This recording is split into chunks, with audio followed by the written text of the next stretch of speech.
जय हिंद मेरे सभी प्यारे दोस्तों को। आज हम 26 मार्च 2024 के महत्वपूर्ण करंट अफेयर्स का रिवीजन करेंगे जो सभी प्रतियोगी परीक्षाओं के लिए अति महत्वपूर्ण रहना है। और जो पीडीएफ प्राप्त करना चाहते हैं इसकी, वो पीडीएफ प्राप्त करने के लिए डिस्क्रिप्शन या कमेंट बॉक्स में दिए गए लिंक से जुड़कर इसकी पीडीएफ प्राप्त कर सकते हैं प्रतिदिन क्लास की। तो आइए हम प्रारंभ करते हैं। पहला प्रश्न है, हाल ही में क्यू कियाओ 2 रिले उपग्रह किसने लॉन्च किया है? क्यू कियाओ 2 रिले उपग्रह चीन के द्वारा लॉन्च किया गया है। क्यू कियाओ 2 रिले उपग्रह यह लॉन्च किया है चीन के द्वारा। और ये जो लूनर मिशन जाएंगे, जो चंद्रयान मिशन जाएंगे, उनकी सहायता के लिए इसे प्रक्षेपित किया है अभी हाल ही में। और ये जो लूनर मिशन, जो चंद्रमा पर मिशन जाएंगे, उसके संचार को बेहतर बनाएगा। और चीन अभी भेजने वाला है कुछ समय बाद चांग-ई मिशन चांद पर। चांग-ई मिशन चांद पर भेजेगा चीन, यह उसकी सहायता के लिए भेजा गया है। लल्लन टॉप प्रश्न देखते हैं। भारत ने चंद्रयान 3 को लॉन्च किया था LVM-3 M4 रॉकेट से, और यह 14 जुलाई 2023 को प्रक्षेपित किया गया था, जो कि 23 अगस्त 2023 को कहां पर पहुंच गया था? चंद्रमा के दक्षिणी ध्रुव पर। और इसीलिए 23 अगस्त को राष्ट्रीय अंतरिक्ष दिवस घोषित किया गया है। और जिस पॉइंट पर उतरा, जिस स्थान पर, उसे शिव शक्ति पॉइंट कहा गया। और रोवर का नाम प्रज्ञान था, लैंडर का नाम विक्रम था। अगला है, विश्व का पहला निजी कंपनी का उपग्रह कौन सा है जो कि चांद पर उतरा है? तो यह निजी कंपनी का लैंडर है ओडिसियस। कौन सा लैंडर है? ओडिसियस लैंडर है, जो कि चंद्रमा पर पहुंचा है, और यह विश्व का पहला है। और इंटीएटिव कंपनी का है, जो कि यूएसए की कंपनी है, एक प्राइवेट कंपनी। अभी हाल ही में इनसेट 3DR उपग्रह को किससे लॉन्च किया है इसरो ने? तो GSLV F-14 के द्वारा लॉन्च किया गया है इनसेट 3DR उपग्रह को। अगला है, भारत स्वयं का अंतरिक्ष स्टेशन कब तक स्थापित करेगा? तो 2035 तक भारत का लक्ष्य है स्वयं का अंतरिक्ष स्टेशन बनाने का। आदित्य L1 को PSLV C-57 द्वारा प्रक्षेपित किया गया था, और एक्सपोसेट को PSLV C-58 के द्वारा प्रक्षेपित किया गया था अभी हाल में। अगला प्रश्न है हमारा, हाल ही में साइमन हैरिस किस देश के सबसे युवा प्रधानमंत्री बने हैं? तो साइमन हैरिस अभी आयरलैंड के सबसे युवा प्रधानमंत्री बने। साइमन हैरिस यह आयरलैंड के सबसे युवा प्रधानमंत्री बने।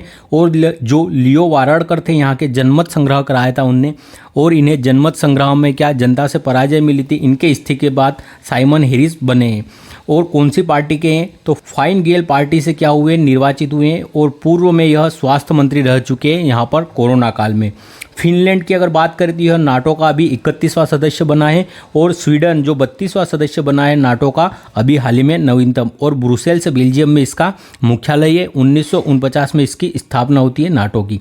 आयरलैंड की राजधानी है डबलिन। और जो हमने नीति निर्देशक तत्व है हमारे भाग 4 में, उन्हें कहाँ से लिया है? तो आयरलैंड से लिया गया है नीति निर्देशक तत्वों का, जिनका अनुच्छेद 36 से 51 तक उल्लेख है।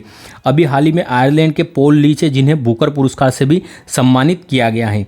ये हमारी लक्ष्य सीरीज है। लक्ष्य सीरीज का ये 14वां एपिसोड है, जिसमें हम करंट अफेयर्स देखेंगे।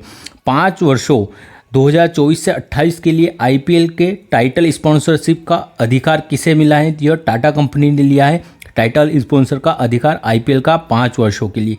किस देश के खिलाड़ी यानिक सिनर ने ऑस्ट्रेलियन ओपन 2024 जीता है? तो यह इटली के खिलाड़ी है यानिक सिनर।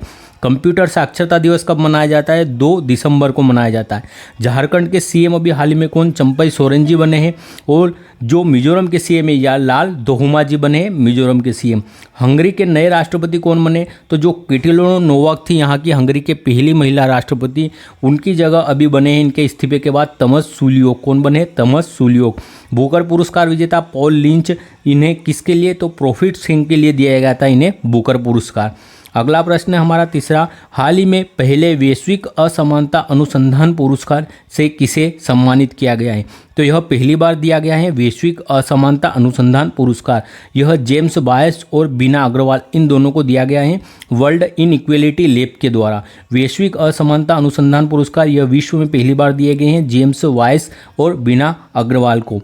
अगर हम देखें अभी हाल ही में लैंगिक समानता सूचकांक आया था, इसमें भारत को कौन सा 108वां स्थान मिला था लैंगिक असमानता सूचकांक में। और मानव विकास सूचकांक HDI ह्यूमन डेवलपमेंट इंडेक्स में भारत को कौन सा 134वां स्थान प्राप्त हुआ है। अंतर्राष्ट्रीय खेल व्यक्तित्व पुरस्कार से किसे सम्मानित किया गया है? तो इन्फिंटिनो जी को सम्मानित किया गया है, जो कि अभी वर्तमान में FIFA के प्रमुख है। डॉक्टर सुल्तान जावेद, इन्हें अभी हाल ही में सेराविक लीडरशिप अवार्ड से सम्मानित किया गया है, क्योंकि जो COP28 UA में हुई थी उसकी अध्यक्षता की थी। और जो ग्रीन एनर्जी है, जो नवीन ऊर्जा है, उसका बढ़ावा देने के लिए इन्हें इस सम्मान से सम्मानित किया है। लल्लन टॉप प्रश्न देखते हैं। हाल ही में सरस्वती सम्मान अभी प्रभा वर्मा जी को दिया गया है और यह 33वां सरस्वती सम्मान था और इन्हें मलयालम भाषा के लिए दिया गया है। हाल ही में ज्ञानपीठ पुरस्कार जो कि 98वें क्रम का था किसे दिया गया है, तो जगत गुरु रामभद्राचार्य और गुलजार साहब, इन दोनों को दिया गया है। किस पूर्व उपराष्ट्रपति को अभी हाल ही में पद्म विभूषण से सम्मानित किया गया है, तो वेंकैया नायडू जी को। 5 व्यक्तित्वों को पद्म विभूषण दिया गया है, जिसमें एक वेंकैया नायडू है, पद्मा सुब्रमण्यम, विजयंती माला जिन्हें भरतनाट्यम के लिए दिया गया है, एक साउथ के एक्टर है चिरंजीवी, और बिंदेश्वर पाठक, इन्हें मरणोपरांत दिया गया है बिंदेश्वर पाठक को। और सुलभ शौचालय के प्रणेता हैं हमारे बिंदेश्वर जी पाठक।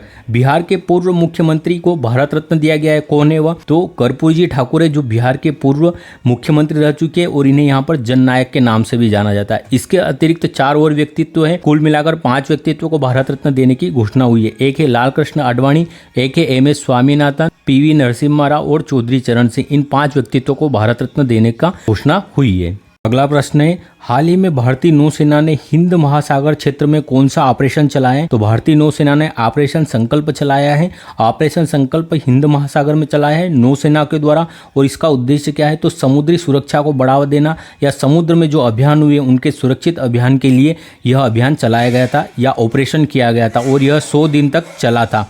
अगर ऑपरेशन पोलो की बात करें तो यह 1948 में चलाया गया था हैदराबाद के विलय के लिए। ऑपरेशन जीरो ओवर यह 9 अगस्त 1942 अर्थात 8 अगस्त की रात को चलाया गया था भारत छोड़ो आंदोलन के समय। ऑपरेशन मेघदूत 1984 में सियाचिन में चलाया गया था, सियाचिन को फतेह करने के लिए। ऑपरेशन कैक्टस यह मालदीव में चलाया गया था, यहाँ पर तख्ता पलट को रोकने के लिए। ऑपरेशन पवन यह श्रीलंका में चलाया था, जो यहाँ का एक संगठन था लिट्टे, इसे समाप्त करने के लिए। ऑपरेशन कावेरी सूडान में चलाया था। ऑपरेशन इंद्रावती यह हेती में अभी जो भारतीय फंसे उनको निकालने के लिए भी हाल ही में चलाया गया ऑपरेशन इंद्रावती।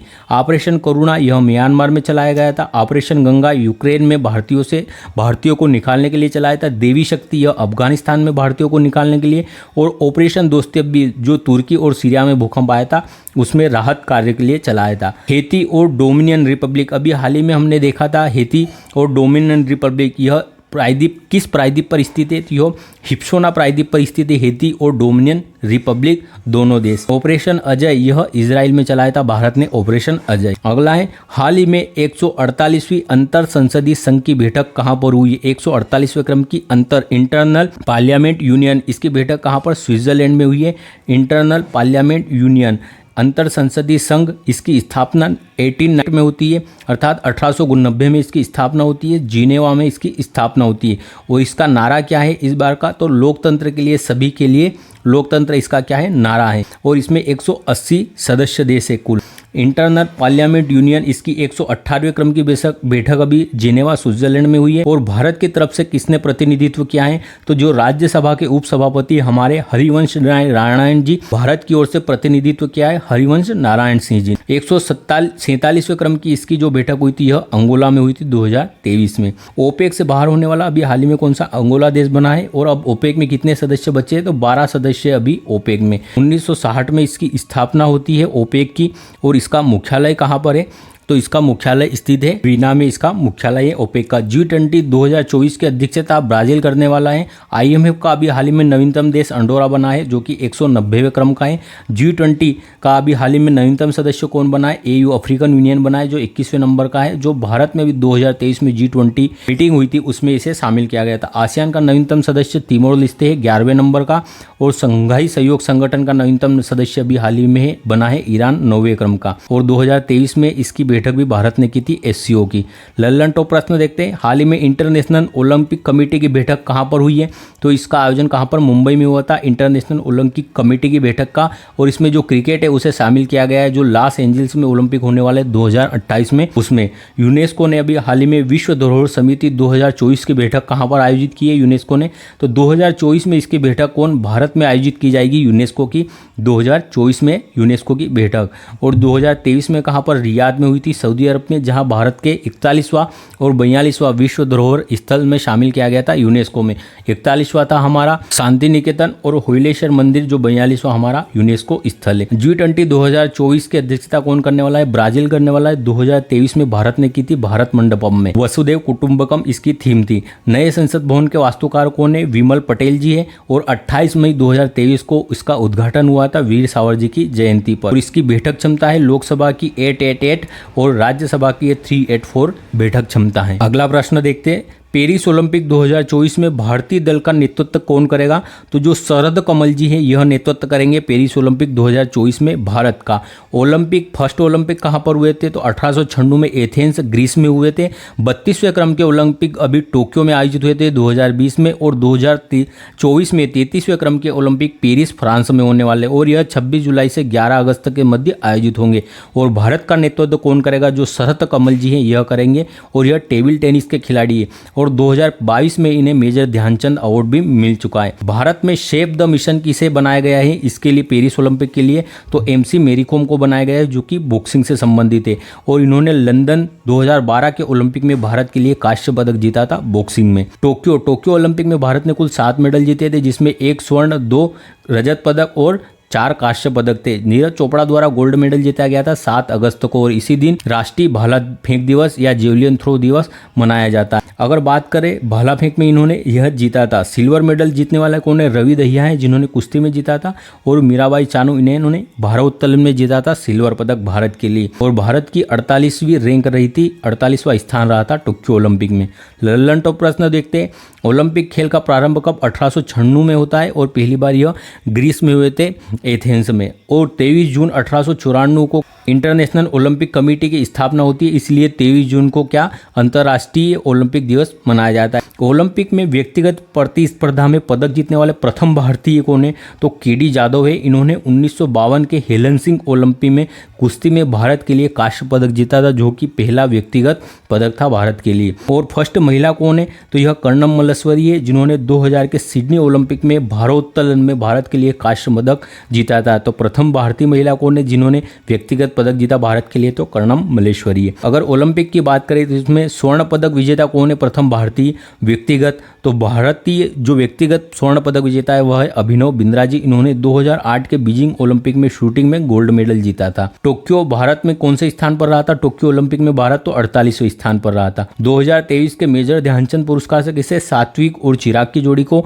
सम्मानित किया गया है, और जो बैडमिंटन से संबंधित है, और 25 लाख इसकी इनामी राशि है। हाल ही में अंतर्राष्ट्रीय खगोल संघ ने एक क्षुद्र ग्रह का नाम किस भारतीय के नाम पर रखा है?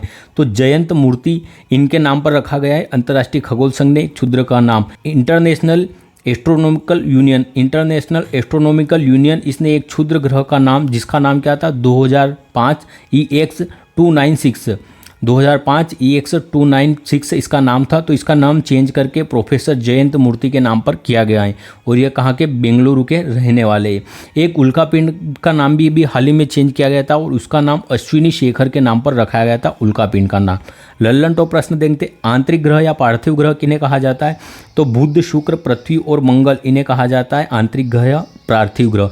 और मंगल और बृहस्पति के मध्य कौन सी क्षुद्र ग्रह की जो बेल्ट है वह मंगल ग्रह और बृहस्पति के मध्य होती है। किसके? मंगल ग्रह और बृहस्पति के मध्य होती है क्षुद्र ग्रह की बेल्ट।